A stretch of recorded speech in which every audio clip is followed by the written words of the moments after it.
For intro and welcome, will you do Deja? Yes, ma'am, I'll do it, ma'am. Okay. Just 1 second.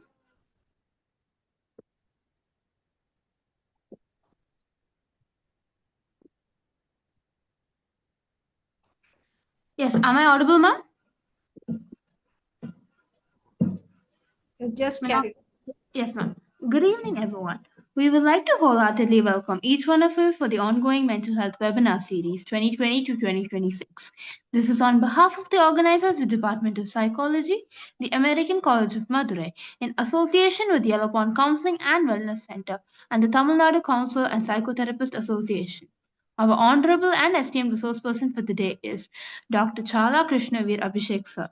He is the Executive Director, Dean Von Law Center for Peace Studies, India, and the Vice President for EQ4 Peace, USA. Today, his topic focuses on sustainable happiness and positive psychology, understanding from Indian knowledge system. I call upon Sir to start today's session. Thank you. Thank you so much for the wonderful introduction. At the outset, I would like to start the session. So my topic is sustainable happiness and positive psychology, understandings from Indian knowledge systems. So basically, I started my journey as a soft skills trainer, and the only question I was always being asked was, "What is happiness? How do we get happiness? And how we can sustain happiness? And how we can be positive?" To sustain happiness, you need positive psychology. And the best thing is, through our ancient wisdom, this is possible. And this is proved by our rishis. So, good afternoon, good evening. Good evening, everyone. So, happiness is one of the oldest and most universal aspirations of human life.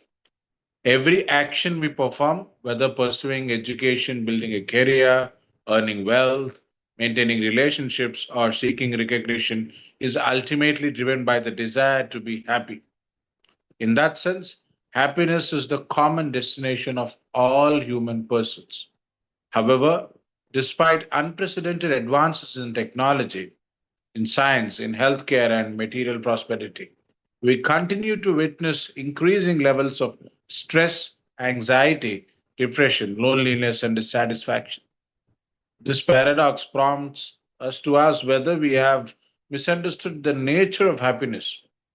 The key word in today's topic is sustainable. Many things bring us pleasure, but pleasure is often temporary. Sustainable happiness is different. It refers to the lasting sense of well being that is resilient, meaningful, and not entirely dependent on external circumstances.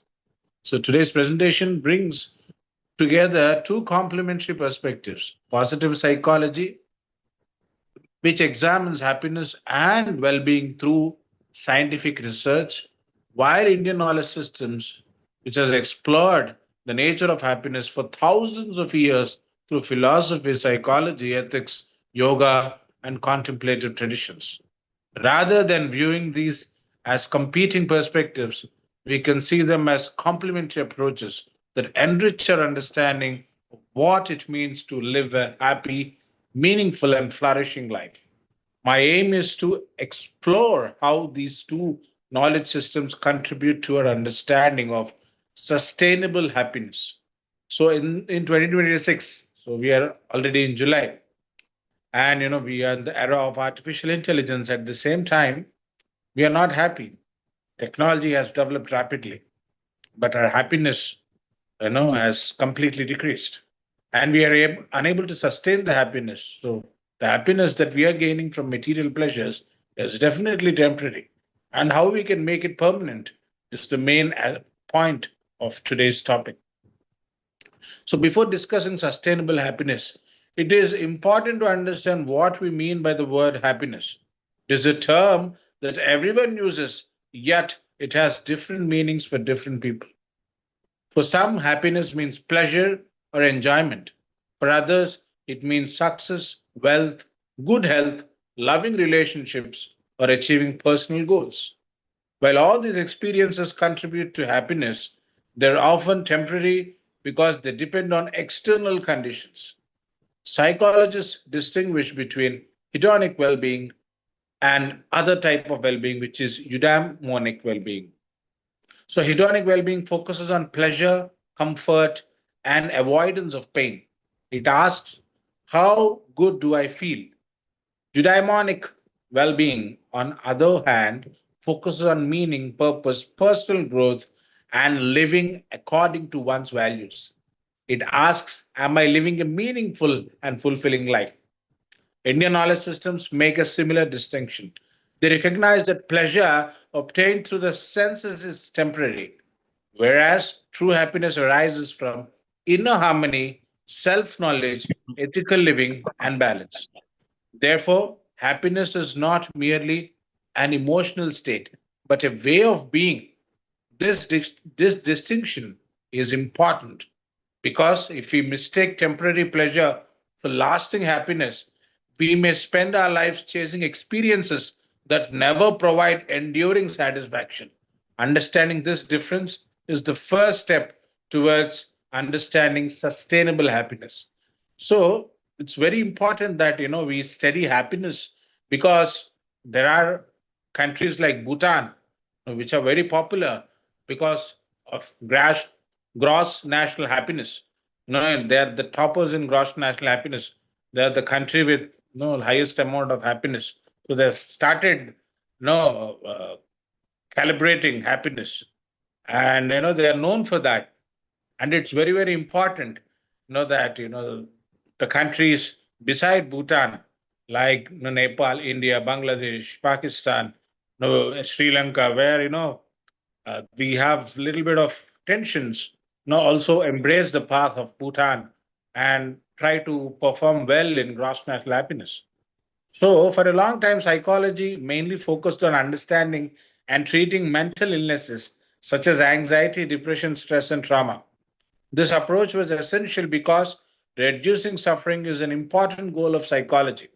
However, researchers gradually realized that the absence of illness does not necessarily mean the presence of well being.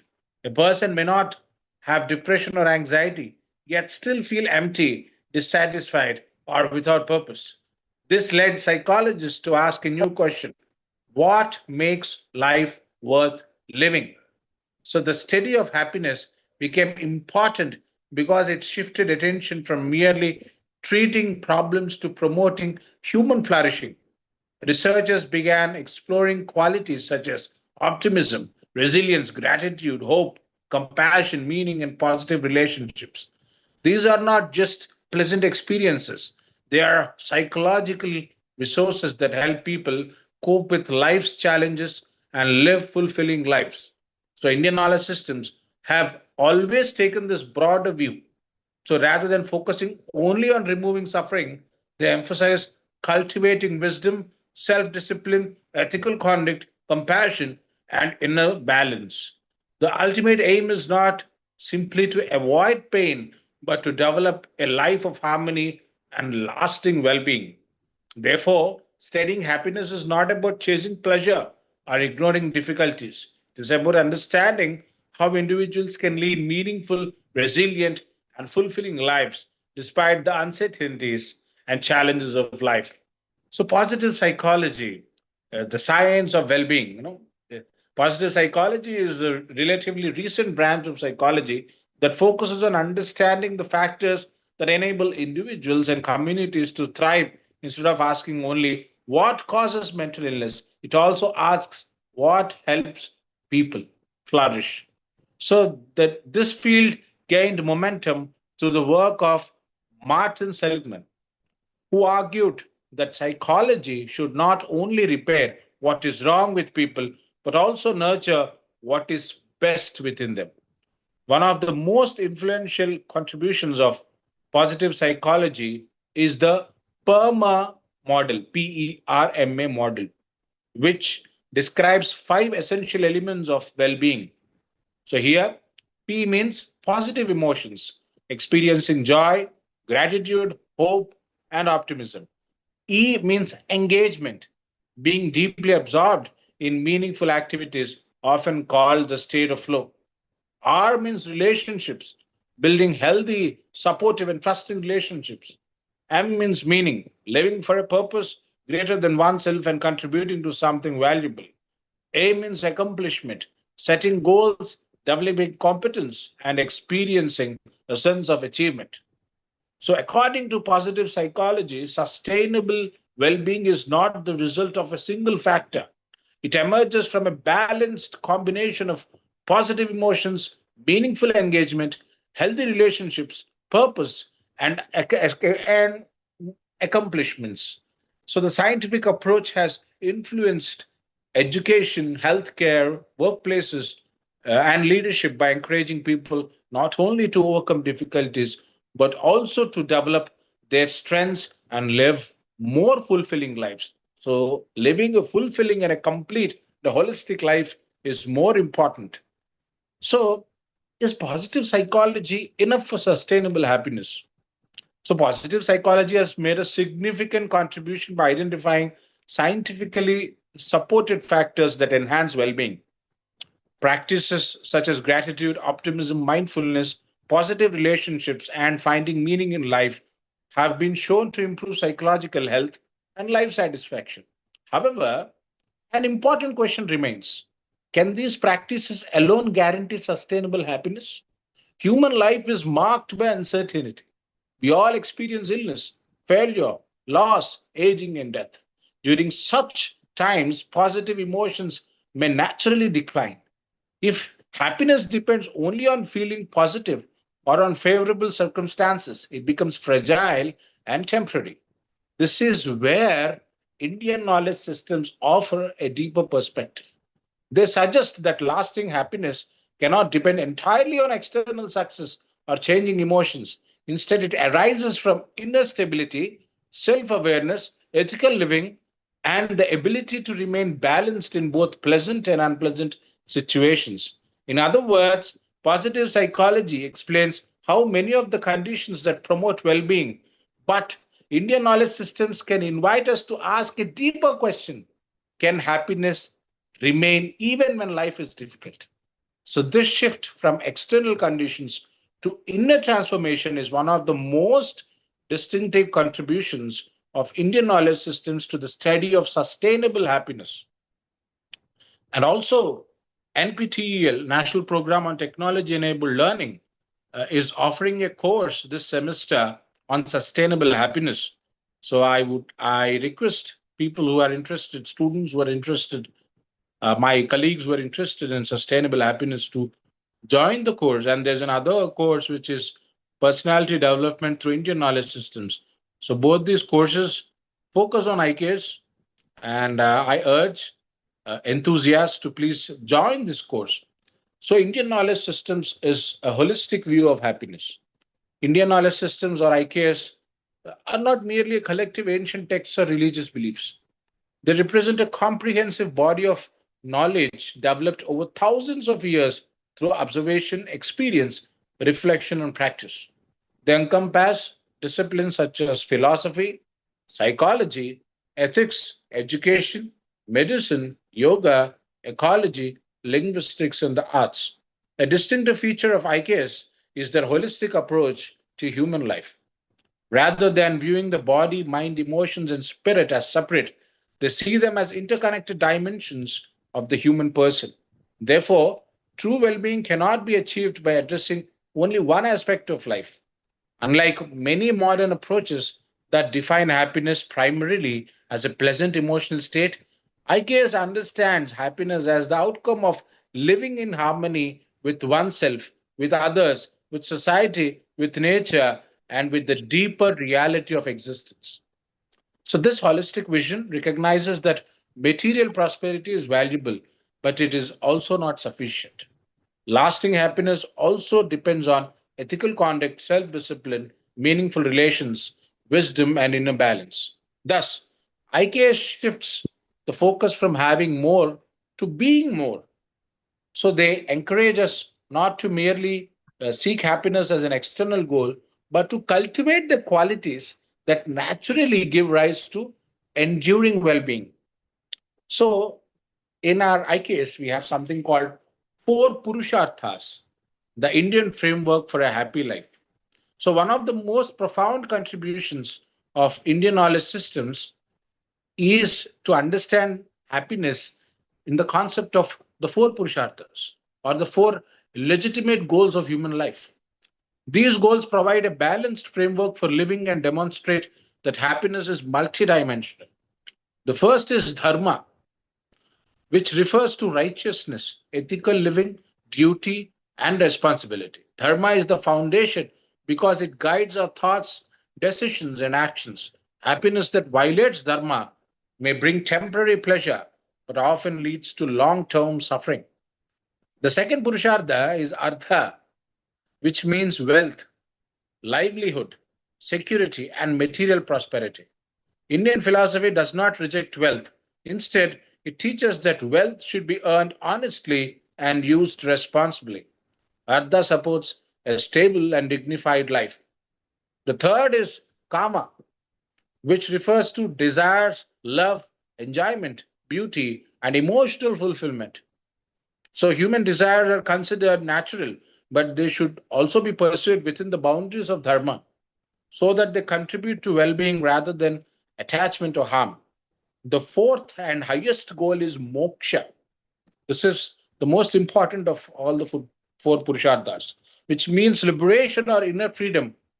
Moksha is freedom from ignorance, excessive attachment, fear, and suffering. It represents the highest form of happiness because it is independent of external circumstances. So, the genius of this framework lies in its balance. So, IKS does not ask us to reject the world. Instead, it teaches how to pursue wealth and enjoyment ethically while gradually developing the wisdom and inner freedom that lead to sustainable happiness. Thus, happiness is not found in choosing between material and spiritual life, but in harmonizing all four goals, all four Purusharthas. And in Indian knowledge systems, we have something called Sukha, Santosha, and Ananda. So these are three dimensions of happiness. Sukha, Santosha, and Ananda are interchangeably used, but Sukha, Santosha, Ananda are different. Indian knowledge systems recognize that not all happiness is of the same nature. They distinguish between different levels of happiness, helping us understand why some forms of happiness are temporary while others are enduring or permanent. The first is Sukha. Sukha refers to pleasure or comfort experienced through the senses. It may arise from good food, wealth, and entertainment, success, or appreciation. Sukha is natural and necessary, but it is temporary because it depends on external objects and circumstances. When those circumstances change, the pleasure also changes. The second is Santosha. Santosha, which means contentment. So, contentment is the ability to appreciate what one has rather than constantly craving for what one lacks. It is not complacency or lack of ambition. Instead, it is an inner attitude of gratitude and satisfaction that protects the mind from endless comparison and dissatisfaction. The third is Ananda, often translated as bliss. Ananda is not an emotional excitement, but a profound inner state of peace, fulfillment, and joy. It arises from self awareness, wisdom, and harmony with one's true nature. Unlike Sukha, Ananda does not depend on external possessions or circumstances. This distinction is highly relevant today. Much of the modern society encourages us to chase Sukha through consumption and achievement. Positive psychology encourages us to cultivate Santosha through gratitude, meaning, and positive relationships. But IKS takes one step further by pointing towards Ananda, a state of enduring well being rooted in inner transformation. Therefore, sustainable happiness is not about rejecting pleasure, but about progressing from temporary pleasure to lasting contentment and ultimately to enduring inner bliss. So, we all know about Panchakoshas. So, Panchakosha model is also very important for us to understand the holistic well-being. So one of the most unique contributions of Indian knowledge systems to understanding human well-being is the Panchakoshas, or the doctrine of the five sheaths described in the Taittiriya Upanishad. According to this model, a human being is not merely a physical body, but a multi-dimensional being with five interconnected layers. The first layer is Annamaya Kosha, the physical sheath. It represents the body, which is nourished by food. Good nutrition, exercise, sleep, and physical health are essential for well-being. The second is Pranamaya Kosha, the vital energy sheath. It refers to the life force or energy that sustains all bodily functions. Practices such as proper breathing.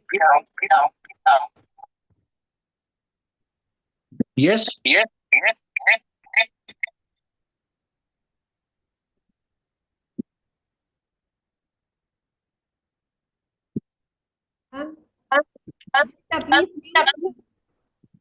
There's a disturbance. I will tell you. Yes. Yes. Yeah. Practices such as proper breathing, physical activity, a balanced lifestyle help maintain this layer. So Pranamaya Kosha is basically energy layer. The third is the Manomaya Kosha, the mental and emotional sheath. It includes our thoughts, emotions, memories, and perceptions. Stress, anxiety, and emotional disturbances arise primarily at this level, making emotional regulation an important aspect of happiness. The fourth is Vijnanamaya Kosha, the intellectual sheath. This is the faculty of wisdom, discrimination, judgment, and ethical decision making. It enables us to distinguish between what is beneficial and what is harmful.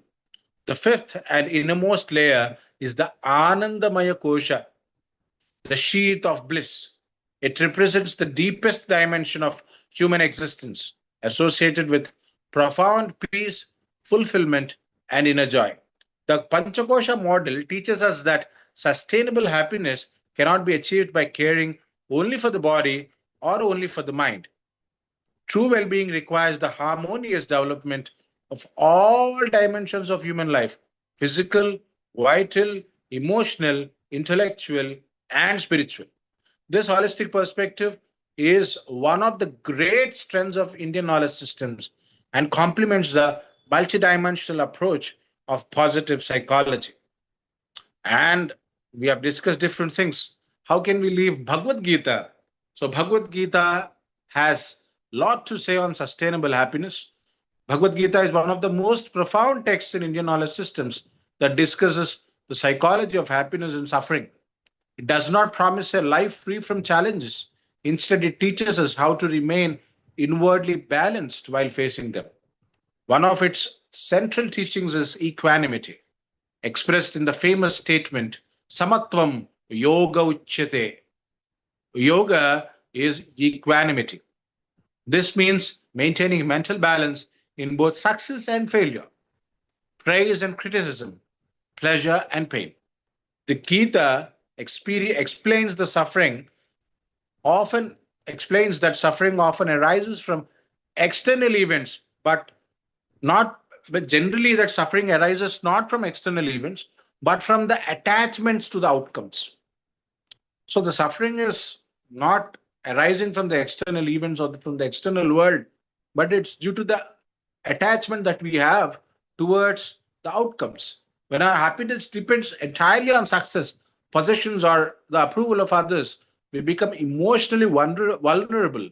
Every gain brings the fear of loss, and every failure becomes a source of distress. To overcome this, the Gita introduces the principle of Karma Yoga. Even our central government has hired Karma Yogis.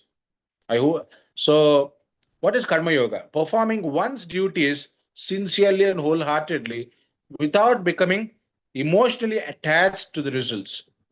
So, this does not mean indifferent or passive. Rather, it encourages excellence in action while accepting the outcomes are influenced by many factors beyond our control.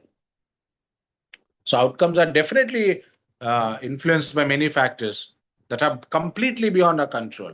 This teaching has remarkable psychological relevance today.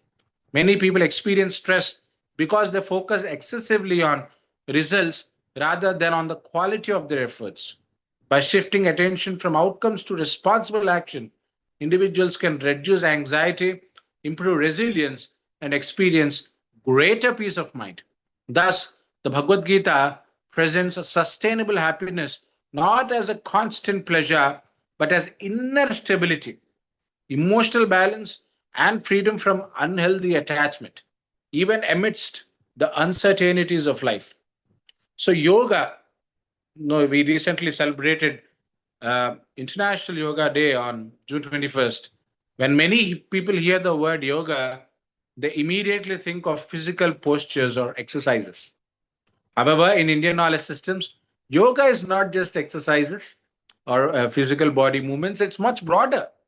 It's a systematic discipline for understanding, training, and transforming the mind and not just the body. Because if body is under control, then mind can be trained. That's the most important principle in yoga. So, according to Patanjali, the father of yoga, yoga is the regulation of fluctuations of the mind. So, our minds are constantly occupied with thoughts about the past, worries about the future, desires, fears, and distractions. These mental fluctuations often become the source of stress and unhappiness.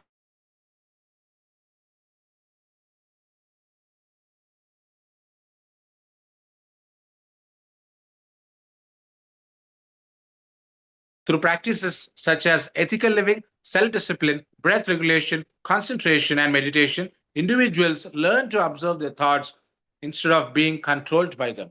So, we need to become observer of thoughts rather than experiencer of thoughts. Modern research also supports many of these practices. So, regular meditation and mindfulness have been associated with reduced stress, improved emotional regulation, better concentration, enhanced resilience, and greater life satisfaction. So, these findings demonstrate that ancient yogic practices remain highly relevant in contemporary psychology. From the perspective of Indian knowledge systems, happiness is not something that we acquire from outside. It emerges naturally when the mind becomes calm, balanced, and free from unnecessary disturbances. Yoga, therefore, is not merely a form of physical exercise, but a comprehensive science for cultivating sustainable mental well being. So, positive psychology and Indian knowledge systems, there are certain points of convergence. Although positive psychology and Indian knowledge systems emerge in different historical periods and cultural contexts, they share several common concerns. Both seek to understand what enables human beings to live fulfilling, meaningful, and flourishing lives. For example, positive psychology emphasizes gratitude as a practice that enhances well being. Indian knowledge systems have long encouraged gratitude not only towards people, but also towards parents, teachers, nature, society, and the divine. Gratitude cultivates humility and contentment. Positive psychology highlights meaning and purpose as essential for happiness. Similarly, Indian thought emphasizes dharma, the responsible and ethical fulfillment of one's duty, which gives direction and purpose to life. So, another area of convergence is mindfulness. Modern psychology recognizes mindfulness as an effective way to reduce stress and improve emotional regulation. Indian traditions have cultivated practices of meditation and self awareness for centuries as methods of understanding the mind and achieving inner peace. In Buddhism, there's a text called Satta Sambhojangas, which talks about sati. Sati means mindfulness. So, Satta Bhujangas actually talk about different aspects. So, Virya Sambhojango, Kobante Bhagata Sammadakkato, Bhavito Bhaulikato, Abhijnaya Sambodhaya Nibbanaya Sambadati. So, mindfulness is an energy that we have to cultivate. Both perspectives also recognize the importance of compassion, resilience, healthy relationships, and character strengths. Positive psychology supports these ideas through empirical research, while Indian knowledge systems present them as values essential for individual and social harmony. The difference lies mainly in their emphasis. Positive psychology primarily relies on scientific observation and research to understand well being. Indian knowledge systems integrate psychology and philosophy, ethics, and spirituality and lived experiences. So basically, positive psychology is mostly objective, and Indian knowledge systems is subjective. Together, they provide a more comprehensive understanding of sustainable happiness, one that is supported by scientific evidence and enriched by timeless wisdom. So, practical lessons for sustainable happiness are very important. We need to understand how it can be used in praxis. The discussion so far has shown that sustainable happiness is not something that happens by chance. It is the result of conscious habits, attitudes, and choices that we cultivate throughout life. Both positive psychology and Indian knowledge systems offer practical principles that can be applied in our daily lives. The first lesson is practicing gratitude. Instead of constantly focusing on what is missing, we should learn to appreciate what we already have. Gratitude shifts our attention from scarcity to abundance and improves our overall sense of well being. The second lesson is living with purpose. Whether we are students, teachers, professionals, or family members, our work becomes more meaningful when it is guided by values and contributes to the welfare of others. The third lesson is developing emotional balance. So, life will inevitably bring success and failure, praise and criticism, gain and loss. Sustainable happiness depends on responding to these situations with calmness rather than reacting impulsively.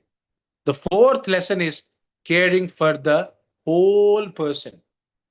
Good physical health, a disciplined lifestyle, meaningful relationships, continuous learning, and inner reflection all contribute to lasting well being. Happiness cannot be sustained if any one of these dimensions is neglected. Finally, both these traditions remind us that happiness grows when it is shared. Acts of kindness, compassion, service, and generosity not only benefit others, but also deepen our sense of fulfillment. These lessons show that sustainable happiness is not a destination to be reached one day. It is a way of living that is cultivated through everyday thoughts, actions, and relationships. So, how can we proceed towards sustainable happiness? So, I'm in the concluding slides now. As we conclude, let us return to the central question. What makes happiness sustainable? This is the question we asked in the first slide, if you remember. So positive psychology teaches us that happiness is nurtured through positive emotions, meaningful engagement, healthy relationships, purpose, and accomplishment. So these findings are supported by scientific research and have significantly enriched our understanding of human well-being. So Indian knowledge systems take this understanding a step further. They remind us that lasting happiness cannot depend solely on external achievements or favorable circumstances. True happiness emerges from inner balance, ethical living, self awareness, wisdom, and harmony with oneself, society, nature, and the larger reality of life. So, the real contribution of Indian knowledge systems is that they transform happiness from a temporary emotional experience into a way of living. They encourage us not merely to seek pleasure, but to cultivate character, not merely to chase success, but to discover meaning, not merely to avoid suffering, but to develop the inner strength to face it with courage and equanimity. Therefore, sustainable happiness is neither purely psychological or purely philosophical. It is an integration of scientific understanding and timeless wisdom. When positive psychology and Indian knowledge systems are viewed together, they offer a holistic framework for human flourishing, one that nurtures the body, mind, intellect, relationships, values, and inner consciousness. So, happiness is not found by changing the world around us, it is sustained by transforming the way we understand ourselves and the way we live. So here we need to dwell upon an important concept from our Upanishads, that is Sat, Chit, Ananda, Satchid Ananda. So Sat is truth, Chit is consciousness, Ananda is bliss. So one of the most profound contributions of Indian knowledge systems is understanding happiness as the concept of Satchidananda. This expression found in the Upanishadic tradition describes the essential nature of the self or ultimate reality. So the word Sat means pure existence, or which is eternal and unchanging. It reminds us that beneath the constantly changing experiences of life, there is a deeper dimension of existence that is stable and enduring. Chit means pure consciousness or awareness. It is the capacity to know, understand, and experience. Indian philosophy teaches us that our thoughts, emotions, and perceptions change continuously, but the witnessing consciousness that is aware of these changes remains constant. Ananda means bliss. So we have already discussed. So the bliss is not excitement, not pleasure, nor emotional enjoyment. It is a profound and unconditional state of peace, fulfillment, and completeness that does not depend on external objects, achievements, or favorable circumstances. So, from the perspective of Indian knowledge systems, permanent happiness is not something we acquire from the outside. It is the natural expression of true nature when the mind becomes free from ignorance. Asatoma satgamaya, tamasoma jyotirgamaya, mrityorma amrutam gamaya. So free from attachment and free from constant agitation. Just as the sun is always shining behind the clouds, Ananda is always present, but often obscured by mental disturbances. So, and false identification with external conditions.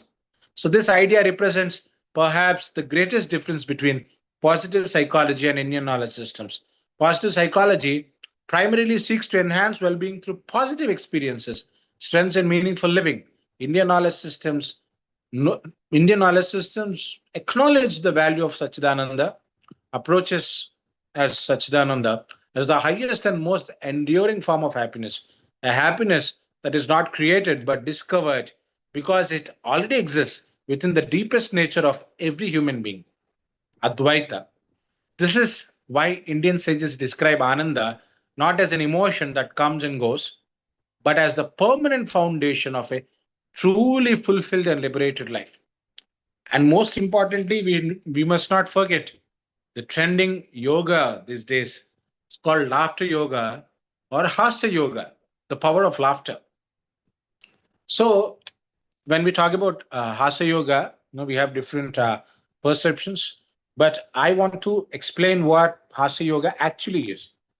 So another valuable insight from IKS Indian traditions is the importance of hasya or laughter as a means of promoting well-being. In the Indian aesthetics, hasya is one of the navarasas, the 9 fundamental emotional experiences that enrich human life. So it is associated with joy, lightness, and emotional release.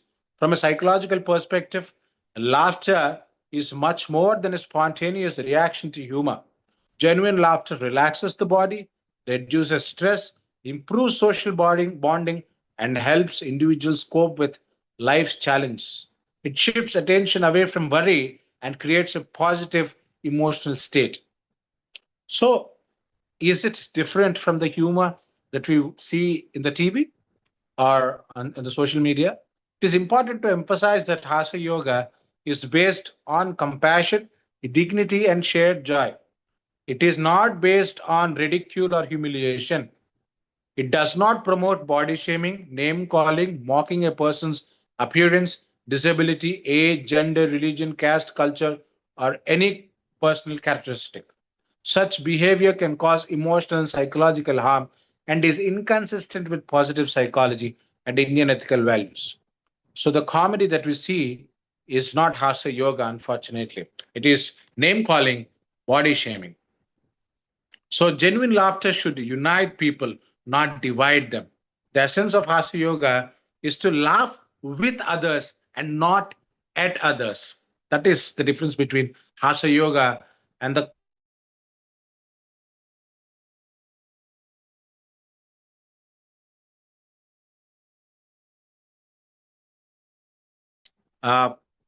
inclusion, and collective well-being. So Hasya Yoga uses intentional laughter, playful interaction, rhythmic breathing, and joyful participation to cultivate physical, mental, and emotional well-being. The practice is based on an important principle: the body and the mind influence each other. Even intentional laughter can stimulate positive psychological and physiological responses. So, from the perspective of positive psychology, laughter strengthens several components of well being. It promotes positive emotions, strengthens relationships through shared joy, enhances resilience by helping people recover from adversity, and contributes to overall psychological flourishing. So, Indian knowledge systems add a deeper dimension. They regard laughter as an expression of inner freedom. A person who is excessively attached to ego, status, or possessions find it difficult to laugh wholeheartedly. Genuine laughter reflects openness, humility, and freedom from psychological burdens. Thus, Hasya Yoga is not merely entertainment, it is practical discipline that reminds us not to lose our capacity for joy amidst the presence of modern life. By combining the wisdom of Indian traditions with contemporary psychological insights, laughter becomes a simple yet powerful practice for cultivating sustainable happiness. So, Hasya Yoga is also part of sustainable happiness and Indian knowledge systems, which contribute to sustainable happiness and positive psychology. So, let us all do a small laughter yoga exercise before we end the session and we open for discussion.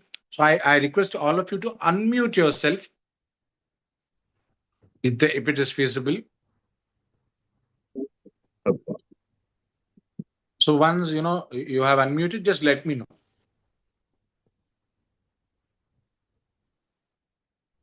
Participant, please unmute. If possible, Both please. both audio and video, ma'am. Video, yeah. That's fine. Yes, please unmute both audio. You can open your videos also. We'll do it together.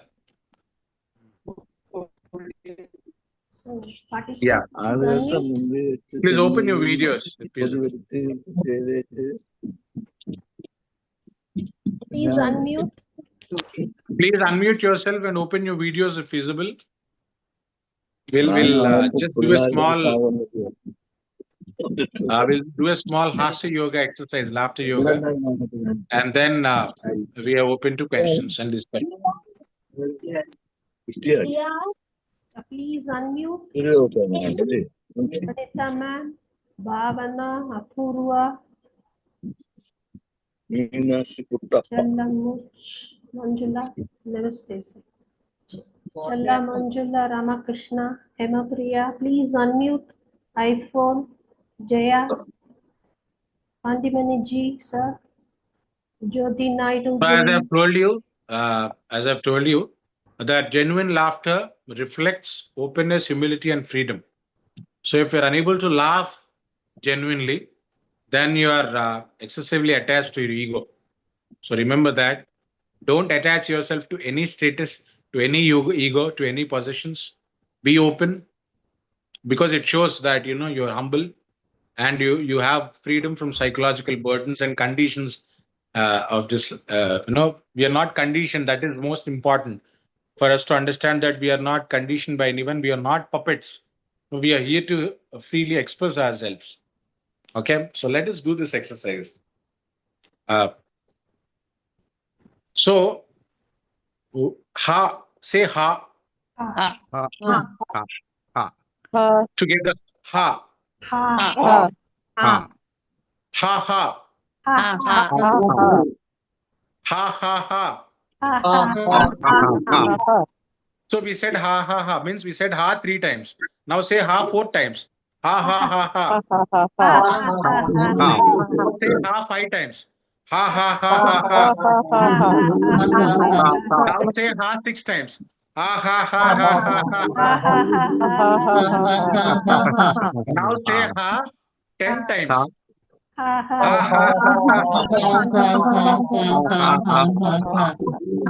Now say ha 20 times.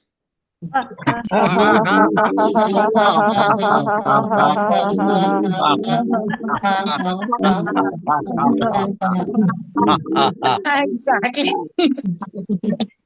So, so Why don't basically, you ask us to take a laugh? That's simply. It's nice. Really good. so basically, it is endless. Laughter is endless. Ha. No, you are. We are. Ha. Our ha generally stops with ha ha. So we want to take it multitudes to different lengths, to different dimensions. So if the ha is continuous, then our life is happy always, and Yes, the happiness is yeah. contained in it. Ha moment. Good. Ha, ha. Nice. And there's one more laughter yoga exercise I generally make people do.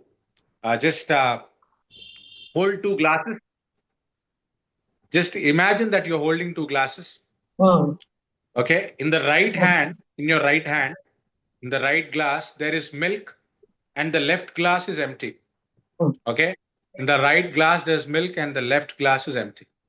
So now you have to make milkshake. Okay. So take the right glass and pour the milk from the right glass to the left glass. And when you're pouring, say ha. And again mix it. Ha. Ha. Ha. And then the milkshake is ready. Now ready to drink it. Beautiful. Okay, we'll make it again. Okay. Ha. Together. Let's make it together. Okay. Ha. Ha. Ha. Ha.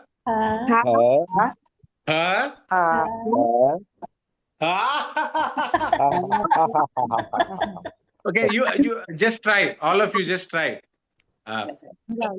Take two glasses and make milkshake. Ha. Ha. And then drink it.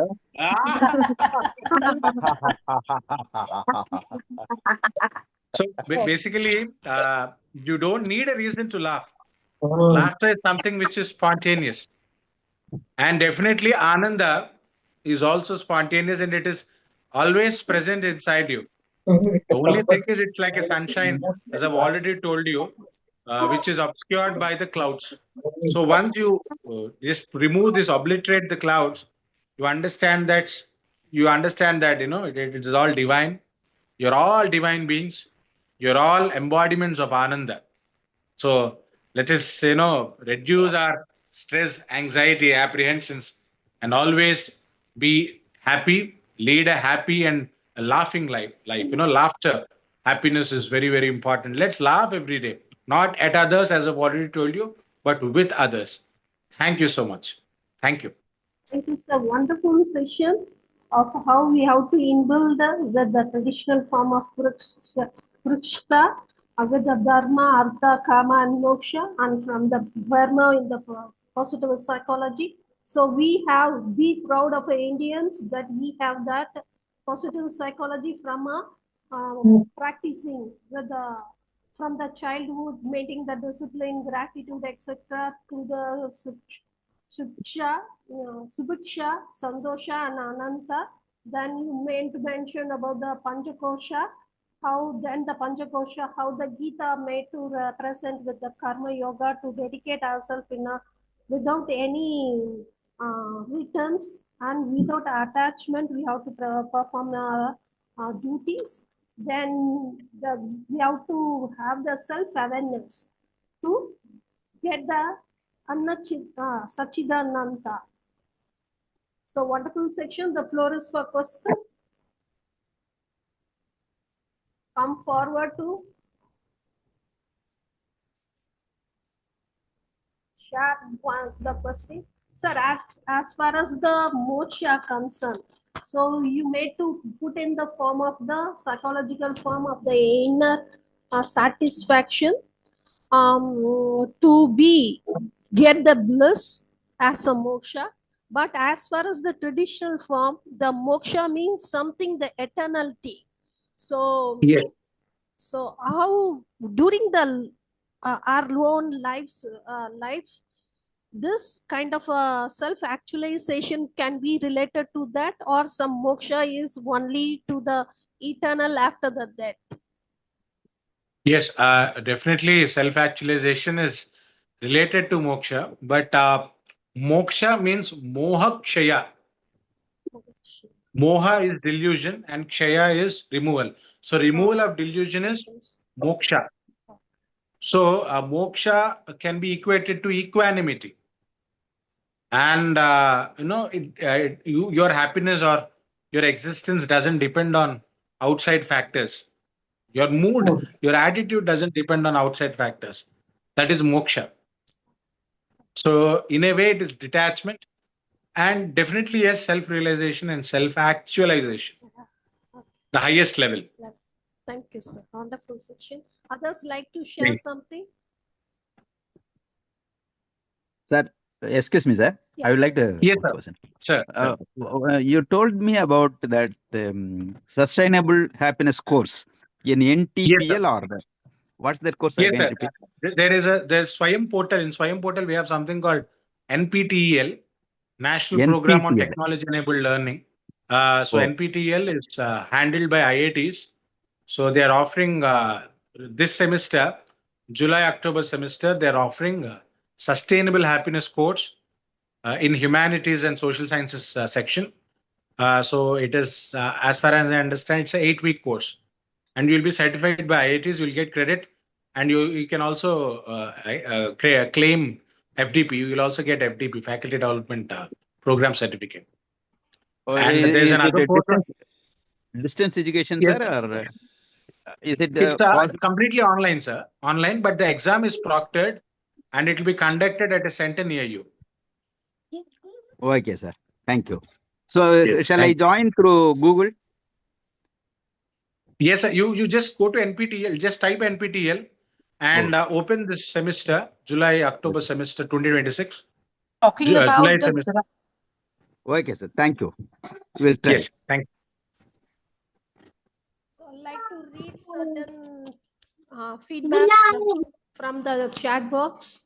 Madhavi Ladha Ketapalli, Visakhapatnam helps reduce stress, sadness, and tension, makes the people feel happy, relaxed, energetic. Laughter yoga also improves the blood circulation, breathing, and mental health. It teaches that the laughter is a natural medicine for the body and mind. Thank you, ma'am. OnePlus. Thank you for an excellent informative section. Neera Arti, lovely laughter section. Gratitude, sir, for the words of wisdom. Binita Sagar, we learned a lot for your sharing in section. Thank you very much. Thank you. Thank you. Thank you. Yeah, Thank you. thank you. Excellent section, doctor. Wonderful section. So they need about the course, it seems. So that is also. So the course is offered by IITs. You can register. So just listening to the course and doing the assignments and all, it's completely free. But if you want certificate, you have to pay. I think it'll be 1,000 rupees or something. It's completely conducted by IITs under NPTEL, under Swayam portal. So I guess it's 1,000 rupees for the certificate, but to access the course, it's completely free. Thank you very much. So if you go for the certificate exam, then certification, then someone is asking about the koshas.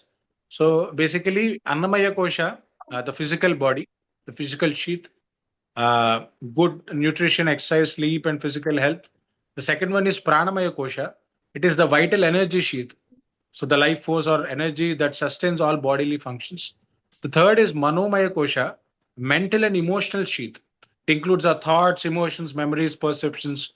The fourth is Vijnanamaya kosha, which is intellectual sheath. It's the faculty of wisdom, discrimination, judgment, and ethical decision making. So distinction, that is. And finally, Anandamaya kosha. It's the sheath of bliss. It represents deepest dimensions of human existence. So at the end, we say that we are not the body. The body is temporary, but there's something in us that is permanent, which is Atman. which is Jivatman, which is not different from Brahman. So that is Anandamaya Kosha. No, that's the realization. It's profound peace, fulfillment, and inner joy. So basically, in Buddhism, they call it Buddhahood. So the Panchakosha model actually teaches us that sustainable happiness cannot be achieved by caring only for the body or only for the mind. It is beyond that. So it's actually a true well-being requires a harmonious intermixing of physical, vital, emotional, intellectual, and spiritual dimensions of life. So all these dimensions are interconnected and they intersect. And when they intersect, that's when it's complete, it's whole. We say Purnamidam. Thank you, sir. So you will connect this one with the emotional intelligence. Yes, definitely. So emotional intelligence is, we nowadays there's a new concept called spiritual intelligence. We are moving a layer above. We start with IQ, intelligence quotient, then move to EQ, emotional quotient, and finally end at SQ, spiritual quotient. And nowadays, companies are hiring students who have more emotional quotient. So emotional quotient is identifying your emotions, controlling and managing your emotions according to the situation, understanding others' emotions and acting accordingly, and socializing. So this is very important, and definitely this is there in our ancient wisdom. But unfortunately, Indians are deemed to be shy, but we are not shy. We are actually very social and open. Thank you, sir. We are very much Thank proud of this. Traditional form is connected with the psychology. We are very much happy. We need more and more section like this with the Thank you. interconnecting Thank way you. with that. Thank you very much, sir. Thank you so much for the opportunity. Thank you so much for all the students and faculty members and colleagues who have joined in. Thank you. Thank you for giving me this opportunity. I need Thank you. your email ID and we will go ahead with your permission. I will go ahead with the vote of thanks. Yes, you. So, definitely. ma'am, one second. Just, sir, can you please bring a little light on the gratitude portion a little when you've been discriminating between the Indian way of it and the psychological way of it? So, please touch the aspects more. How does Indian mythology see it more as deeper into gratitude? Whereas you Uh, have talked about that we have to thank not only the nature, but the parents and the masters of ours, like teachers and the others. But what else has been included in the level of gratitude when we give? yes. Okay, sure, definitely. So when we talk about gratitude, so basically it is gratitude towards our fellow beings. That's the most important thing. And gratitude for everything that we have in life, because everybody is unique and everybody is different. They have their own positives and negatives, and we should be grateful for what we have. So that is the first thing. And we tend to show gratitude from the point of psychology towards the fellow human beings, because that's the most important level. But when we talk about gratitude from Indian knowledge systems, there's one shloka in Ishavasya Upanishad called Ishavasya Midam Sarvam.